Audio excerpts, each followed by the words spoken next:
Terkait debit banyu di Sungai Musi yang mulai surut akibat kemarau, sopir perahu ketek dengan speedboat yang ada di dermaga bawah Jeramba Amperang atau kalau hal tersebut nganggu perjalanan.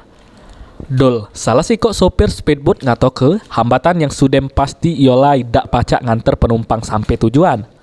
Karena perahu yang digawa pacak karam, karena banyu yang cetek, terutama di daerah jalur. Selain itu, amen juga nganter penumpang sampai tujuan bakal makan waktu karena nunggu banyu sungai pasang. Terganggu lah kan. Iya, karena banyu kecil kan.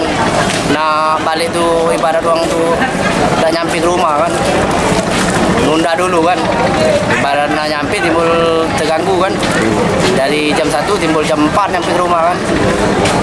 Jadi kita cak mana pas balik lagi ke sini tak kira-kira pasti pacak tak? Tidak bisa lagi kan. Cuma sekali.